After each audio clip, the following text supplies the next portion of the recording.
लीजिए सुनिए देवकीनंदन खत्री के लिखे उपन्यास चंद्रकांता संतति के 14वें भाग को मेरी यानी समीर गोस्वामी की आवाज में। इंद्रजीत सिंह ने दूसरे दिन पुनः नियत समय पर माधवी को जाने न दिया।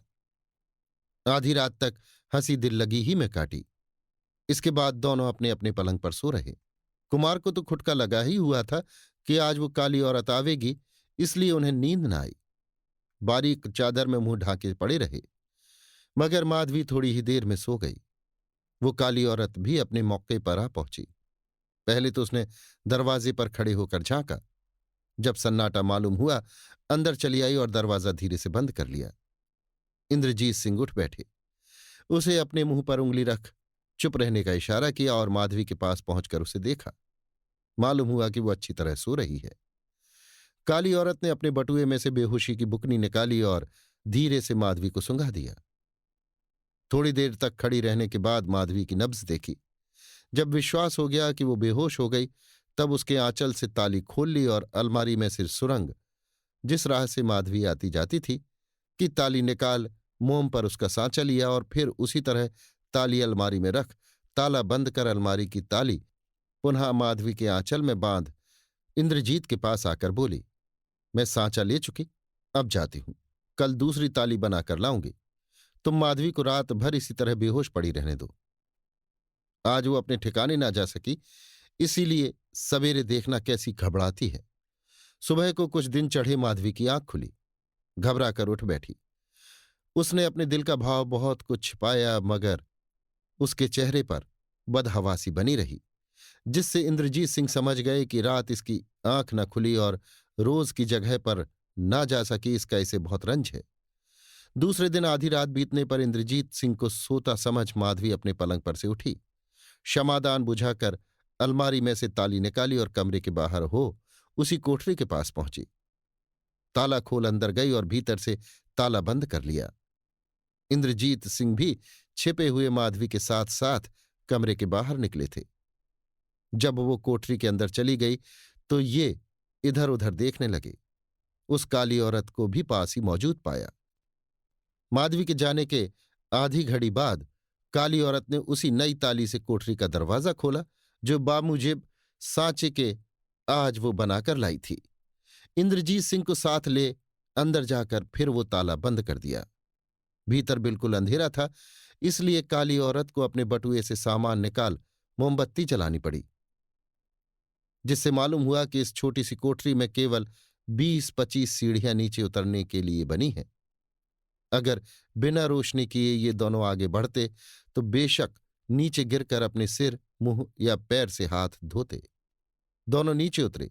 वहां एक बंद दरवाजा और मिला, वो भी उसी ताली से खुल गया।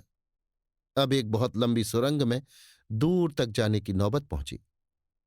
गौर करने से साफ मालूम होता था कि यह सुरंग पहाड़ी के नीचे नीचे तैयार की गई है, क्योंकि चारों तरफ सिवाय पत्थर के ईंट चूना लकड़ी दिखाई नहीं पड़ती थी। ये सुरंग अंदाज में 200 गज लंबी होगी। इसे तय करने के बाद फिर बंद दरवाजा मिला। उसे खोलने पर यहां भी ऊपर चढ़ने के लिए वैसी ही सीढ़ियां मिली जैसी शुरू में पहली कोठरी खोलने पर मिली थी। काली औरत समझ गई कि अब ये सुरंग खत्म हो गई और इस कोठरी का दरवाजा खुलने से हम लोग जरूर किसी मकान या कमरे में पहुंचेंगे। इसलिए उसने कोठरी को अच्छी तरह देखभाल कर मोमबत्ती गुल कर दी। हम ऊपर लिख आए हैं और फिर याद दिलाते हैं कि सुरंग में जितने दरवाजे हैं सभी में इसी किस्म के ताले लगे हैं, जिनमें बाहर भीतर दोनों तरफ से चाबी लगती है। इस हिसाब से ताला लगाने का सुराख इस पार से उस पार तक ठहरा। अगर दरवाजे के उस तरफ अंधेरा ना हो तो उस सुराख में आंख लगाकर उधर की चीज बखूबी देखने में आ सकती है। जब काली औरत मोमबत्ती गुल कर चुकी तो उसी ताली के सुराख से आती हुई एक बारीक रोशनी कोठरी के अंदर मालूम पड़ी। उस अय्यारा ने सुराख में आंख लगाकर देखा। एक बहुत बड़ा आलीशान कमरा बड़े तकल्लुफ से सजा हुआ नजर पड़ा। उसी कमरे में बेशकीमती मसहरी पर एक अधेड़ आदमी के पास बैठी कुछ बातचीत और हंसी दिल लगी करती हुई माधवी भी दिखाई पड़ी। अब विश्वास हो गया कि इसी से मिलने के लिए माधवी रोज आया करती है। इस मर्द में किसी तरह की खूबसूरती न थी, तिस पर भी माधवी न मालूम किस खूबी पर जी जान से मर रही थी, और यहां आने में अगर इंद्रजीत सिंह विघ्न डालते थे तो क्यों इतना परेशान हो जाती थी। उस काली औरत ने इंद्रजीत सिंह को भी उधर का हाल देखने के लिए कहा। कुमार बहुत देर तक देखते रहे। उन दोनों में क्या बातचीत हो रही थी सो तो मालूम न हुआ, मगर उनके हाव भाव में मोहब्बत की निशानी पाई जाती थी। थोड़ी देर के बाद दोनों पलंग पर सो रहे। उसी समय कुंवर इंद्रजीत सिंह ने चाहा कि ताला खोलकर उस कमरे में पहुंचे और दोनों नालायकों को कुछ सजा दें, मगर काली औरत ने ऐसा करने से उन्हें रोका और कहा, खबरदार ऐसा इरादा भी न करना, नहीं तो हमारा बना बनाया खेल बिगड़ जाएगा और बड़े बड़े हौसलों के पहाड़ मिट्टी में मिल जाएंगे। बस इस समय सिवाय वापस चलने के और कुछ मुनासिब नहीं है। काली औरत ने जो कुछ कहा, लाचार इंद्रजीत सिंह को मानना और वहां से लौटना ही पड़ा। उसी तरह ताला खोलते और बंद करते बराबर चले आए और उस कमरे के दरवाजे पर पहुंचे जिसमें इंद्रजीत सिंह सोया करते थे। कमरे में अंदर न जाकर काली औरत इंद्रजीत सिंह को मैदान में ले गई और नहर के किनारे एक पत्थर की चट्टान पर बैठने के बाद दोनों में यों बातचीत होने लगी। इंद्र, तुमने उस कमरे में जाने से व्यर्थ ही मुझे रोक दिया। औरत, ऐसा करने से क्या फायदा होता? ये कोई गरीब कंगाल का घर नहीं है, बल्कि ऐसे की अमलदारी है जिसके यहां हजारों बहादुर और एक से एक लड़ाके मौजूद हैं। क्या बिना गिरफ्तार हुए तुम निकल जाते? कभी नहीं। तुम्हारा ये सोचना भी ठीक नहीं है कि जिस राह से मैं आती जाती हूं उसी राह से तुम भी इस सरजमीन के बाहर हो जाओगे, क्योंकि वो राह सिर्फ हम ही लोगों के आने जाने लायक है। तुम उससे किसी तरह नहीं जा सकते। फिर जानबूझकर अपने को आफत में फंसाना कौन बुद्धिमानी थी? इंद्र, क्या जिस राह से तुम आती जाती हो उससे मैं नहीं जा सकता? औरत, कभी नहीं, इसका ख्याल भी न करना। इंद्र, सो क्यों? औरत, इसका सबब भी जल्दी ही मालूम हो जाएगा। इंद्र, खैर, तो अब क्या करना चाहिए? औरत, अब तुम्हें सब्र करके 10-15 दिन और इसी जगह रहना मुनासिब है। इंद्र, अब मैं किस तरह उस बदकारा के साथ रह सकूंगा? औरत, जिस तरह भी हो सके। इंद्र, खैर, फिर इसके बाद क्या होगा? औरत, इसके बाद ये होगा कि तुम सहज ही में न सिर्फ इस खोह के बाहर ही हो जाओगे, बल्कि एकदम से यहां का राज्य भी तुम्हारे कब्जे में आ जाएगा।